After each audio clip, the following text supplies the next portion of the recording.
Quando a gente convoca vocês para uma coisa, a gente não pode demorar mais que uma hora e meia, para vocês participarem, depois voltar para casa, almoçar, sabe, e continuar a vida. De qualquer forma, eu já estou aprendendo a pedir desculpa. Todo ato eu peço desculpa, e todo ato a gente comete os mesmos erros, e eu sou o culpado dos erros, porque eu gosto de ouvir as pessoas falarem. Quando você vem num ato como esse, um ato que envolve muitos interesses da sociedade e que envolve muitos entes federados, governo municipal, governo estadual e governo federal, é preciso que a gente ouça as pessoas, porque as pessoas falando, as pessoas estão assumindo compromisso com aquilo que está acontecendo no evento. E hoje, para mim, é um dia muito sagrado. É muito sagrado porque nós estamos fazendo uma devolução de títulos de terra para o povo do estado do Tocantins e para o povo das cidades do estado de Tocantins. Não tem nenhum sentido a União ficar com prédios, ficar com terrenos, ficar com terra em nome dela, quando é muito mais fácil fazer com que essa terra fique na mão do povo para que ele possa produzir aquilo que ele quiser produzir para sustentar ele, a sua família e sustentar aqueles que não trabalham no campo. O que nós estamos fazendo hoje é um gesto de civilidade. Nesse país, que nos últimos anos perdeu o hábito de civilidade, porque a gente teve um presidente que mentiu 4 anos para esse país.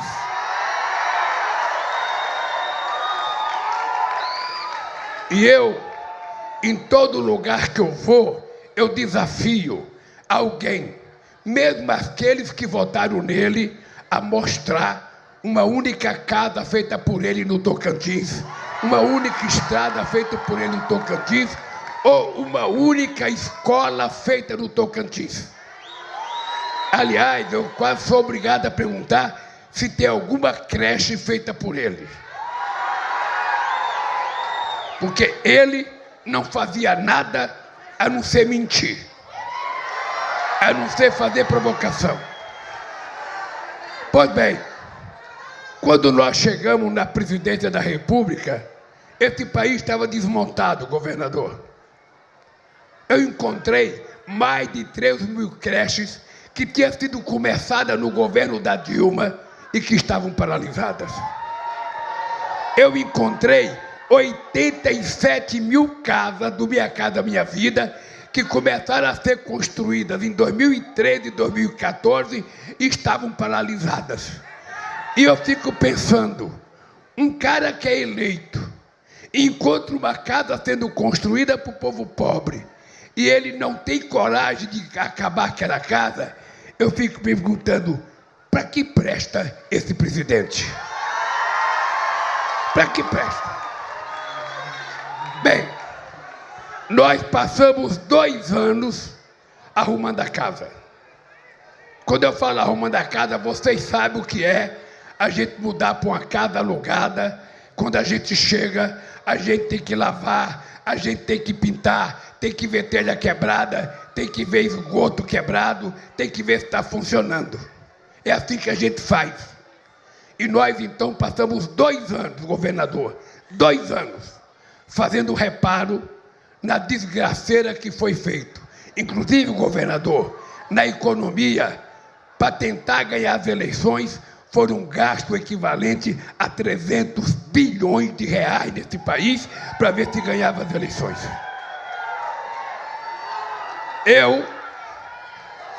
Vocês nunca me ouviram a ficar falando mal das pessoas. Porque quando eu assumi o governo, eu tinha um compromisso. E a única razão pela qual eu me candidatei à presidência é porque é inadmissível, é inaceitável que a gente tinha tirado o povo da fome nesse país e já tinha 33 milhões de famílias passando fome outra vez. Não era possível. Fazia 7 anos que se não aumentava o valor da refeição escolar. Fazia 10 anos que não se ajustava a Bolsa de Valores. Fazia anos, 7 anos, que não se aumentava o salário mínimo. E eu fico me perguntando, cadê a casa verde e amarela que eles prometeram? Cadê a carteira de trabalho verde e amarela? O trabalhador não quer saber qual é a cor da carteira, ele quer trabalho. Ela pode ser preta, branca, amarela, vermelha, azul, o cara quer trabalho. E hoje tem mais. Muitos trabalhadores e muitas trabalhadoras não querem mais nem trabalhar com carteira assinada, querem trabalhar por conta própria, querem ser empreendedores. Não é isso?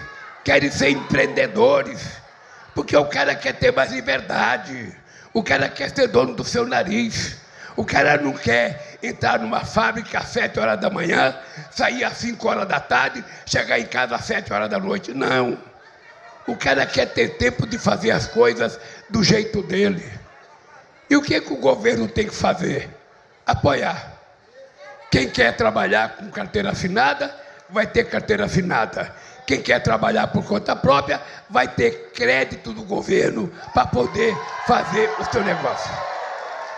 É esse país que nós estamos tentando construir para ver se um dia a gente se transforma num país de um povo de classe média, um povo que mora, um povo que trabalha, um povo que estuda, um povo que come, um povo que tem acesso à cultura e um povo que faz aquilo que ele quiser, inclusive viajar dentro do Brasil ou para fora do Brasil. É assim que a gente quer esse país. De um povo que viva bem, feliz, sorrindo como o sorriso dessa mulher aqui na minha frente. Sorrindo. Porque o Brasil está tomado de um ódio desnecessário.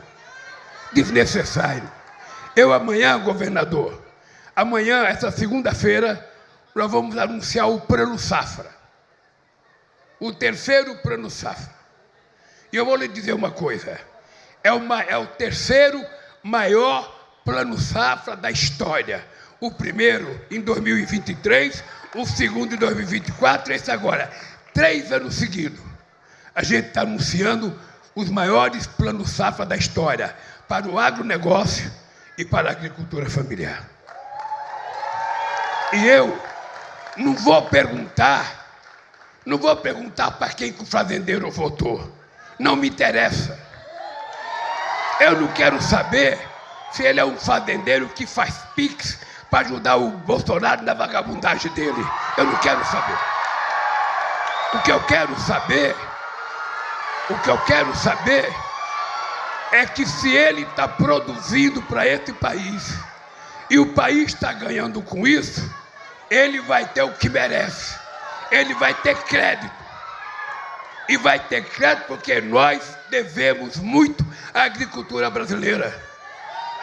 Que o Brasil está virando verdadeiramente o celeiro do mundo. Mas ao mesmo tempo que a gente vai fazer o maior crédito para o grande, a gente vai fazer também o maior crédito para o pequeno. Nesse país, o INCRA está aqui e não pode me deixar mentir.